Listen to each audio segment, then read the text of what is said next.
आज हम अध्ययन करेंगे सुश्रुतसूत्र स्थान की 41 नंबर चैप्टर, जिसका नेम है द्रव्य विशेष विज्ञानीय अध्याय। ठीक है, हम बहुत ही क्विक रिवीजन करेंगे विदाउट रेफरेंसेस। ठीक है, इस अध्याय में पार्थिव द्रव्य, जलीय द्रव्य, तेजस द्रव्य, वायव्य एंड आकाशीय द्रव्य के गुण और कर्म बताए गए हैं। ठीक है ना।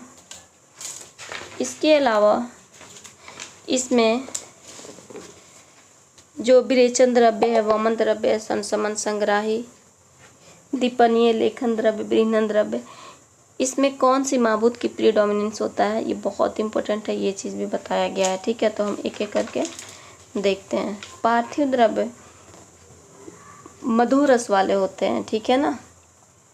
ईसत कसाय भी होता है, लेकिन यहाँ बेसिकली में मधुर रस याद रखना है। और इसका कर्म क्या बताया गया? संघात, उपचय कर्म, अधोगति, स्वभाव, स्थैर्यम एंड बलम। अब एक एक करके देख रहे हैं। संघात यानी कि आघात, जो पार्थिव है, हार्ड है सबसे। ठीक है ना। तो सबसे ज़्यादा चोट किस पे लगेगा? जो हार्ड है उसी पे। तो संघात कर है ये। उसके बाद से उपचय कर, वेट गेन। ठीक है, लोग कहता नहीं ये हैवी है, ये खाओ, ये मत खाओ, वेट गेन हो जाएगा। ठीक है ना। तो ये उपचय कर है। उसके बाद से अधोगति, स्वभाव यानी कि नीचे के डायरेक्शन में। तो जब हम देखे थे किसमें, विरेचक जो द्रव्य था अधोगति वाले में, तो वहाँ पे क्या था? पृथ्वी और जल महाभूत। ठीक है ना, प्रीडोमिनेंस था। इससे हम याद कर सकते हैं पार्थिव में क्या है? अधोगति, स्वभाव और स्थैर्य और बलम भी है। ठीक है ना। फिर आता है जलीय द्रव्य। जलीय द्रव्य भी मधुरस वाले होते हैं। इसका फंक्शन बताया गया बंधन, विषयंदन कर बताया गया है बेसिकली। अब बंधन हम इससे याद कर सकते हैं कि कोई भी द्रव्य जब तक उसमें जल ना डाला जाए वो बंधन का काम नहीं करता, वो पाउडर फॉर्म में रहता है। ठीक है ना। तो जल जो है बहुत अच्छा बांधने का काम करता है। जैसे एक एग्जांपल देख सकते हैं, सीमेंट है जो कंस्ट्रक्शन का काम होता है। सीमेंट में जब तक हम पानी नहीं डालेंगे प्रॉपर, उसमें क्या नहीं आता है, बांधने का काम नहीं करता है। वैसे ही आटा है, जैसे गूंथते हैं, बिना पानी का आटा क्या बिखरा बिखरा, पानी डालते हैं तो एक बंधन, स्थिरता उसमें लाता है। तो बंधन का काम। विषयंदन कर, विषयंदन कर क्या होता है कि वाहित करना, बहाना। ठीक है ना। जल का गुण होता है बहाना। और इसके अपोजिट हमने अविषयंदन कर किसमें देखे थे? क्षार का गुण। अब अविषयंदी क्यों है क्षार? क्योंकि जो क्षार है, हम जैसे क्षार सूत्र कम करना है या कहीं भी क्षार हमें लगाना है, अगर वो विषयंदी हो जाएगा, बह के कहीं और चला जाएगा, तो कहीं और का ये क्या कर देगा? क्षरण कर देगा। तो विषयंदन गुण इसलिए क्षार के लिए उपयुक्त नहीं है। तो क्षार का जो गुण है अविषयंदन कर है। ठीक है ना। लेकिन चरक ने हमारा जल को क्या बताया है? इसे दूसरे फॉर्म में स्तंभनीय नाम श्रेष्ठ बताया है जल को। ठीक है ना। यहाँ पे सुश्रुत में बंधन और चरक ने जल स्तंभनीय नाम श्रेष्ठ और उदक को आश्वास करणाम बताया है। ठीक है ना। इसके बाद से हम देखते हैं तेजस द्रव्य। तेजस द्रव्य कटु रस प्राय होते हैं। कटु रस इसलिए क्योंकि जो कटु रस है इसमें क्या होता है? बेसिकली तेज और अग्नि महाभूत से बना होता है। ठीक है ना। तो इससे याद रख सकते हैं कटु रस प्राय तेजस होते हैं। फिर ये ऊर्ध्वगति स्वभाव तो होता है, दारण, प्रकाशन और प्रभा वर्ण कर होता है, जो अग्नि का ये सारे कर्म है। ठीक है ना। तो तेजस से ले लिया गया। वायव्य द्रव्य कैसे होते हैं? कसाय रस होते हैं प्रधान। और इसका काम क्या होता है? लाघव, गलपन, विरूक्षण और विचार कर। ठीक है ना। गलपन ग्लानि उत्पन्न करना, विचार कर यहाँ पे दो चीज़ों से लिया गया है। एक तो मूव करना और दूसरा डिवाइड करना। ठीक है। देन आता है आकाशीय द्रव्य। आकाशीय द्रव्य अव्यक्त रस होता है। ये मार्दव, सौशीर्य, लाघव कर, सौशीर्य, पोरसिटी। ठीक है ना। इसके बाद से यहाँ पे एक रेफरेंस बताया गया है कि इस संसार की सारी द्रव्य जो है पंच महाभौतिक है। ठीक है ना। ये बताया गया नाना अस्थिभूतम जगति किंचित द्रव्यमस्तीति कृत्वा। ठीक है ना। और इसी तरीके से चरक में भी बताया गया क्या? अनेन उपदेशेन नाना अस्थिभूतम जगति किंचित द्रव्यम स्थिति कृत्वा। ठीक है ना। तो ये रेफरेंस याद याद रखना है कि ये 41 नंबर चैप्टर की है कि कोई भी संसार के ऐसा द्रव्य नहीं है जो पंचभौतिक नहीं है। ठीक है।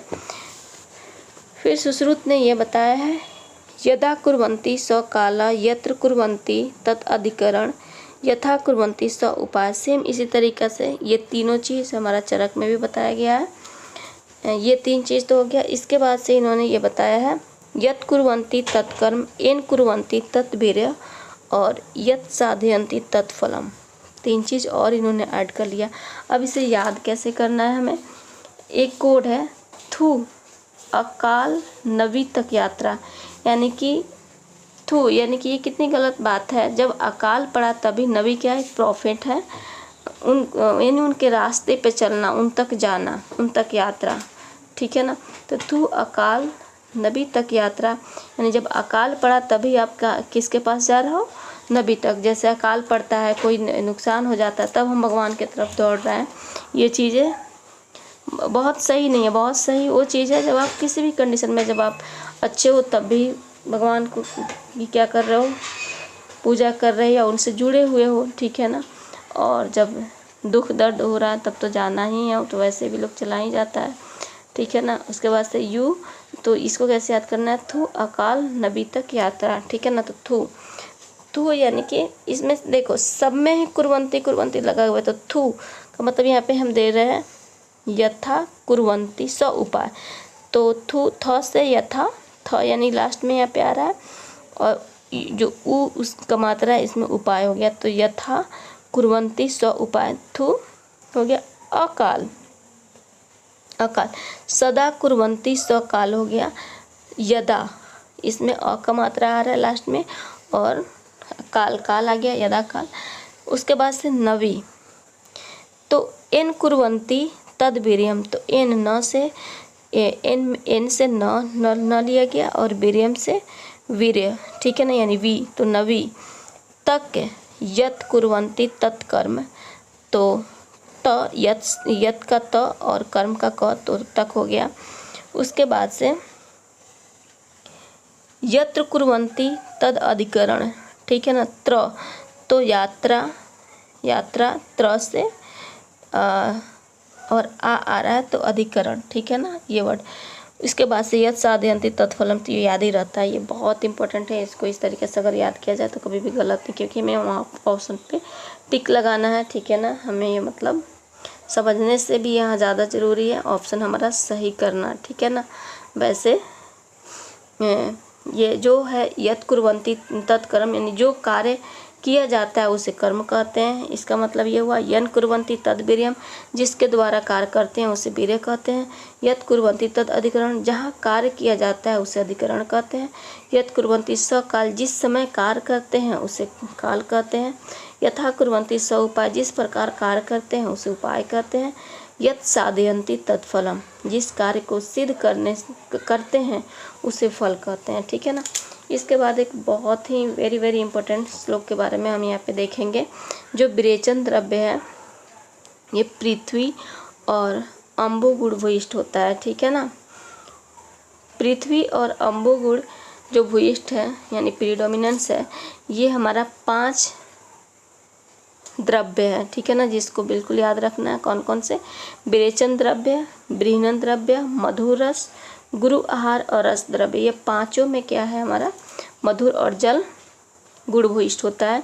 फिर इसी तरीके से वामक द्रव्य के लिए बताया गया अग्नि और वायु गुण भूयिष्ठ। इसके साथ साथ वामक द्रव्य, लेखन द्रव्य, कटु रस और लघु आहार, ये 4 है जिसमें वायु और अग्नि गुण क्या होता है, भूयिष्ठ होता है। फिर हमारा बच गया क्या, आकाश गुण। आकाश संसमन द्रव्य में आता है। और संग्राहिक द्रव्य में अनिल गुण भूयिष्ठ होता है।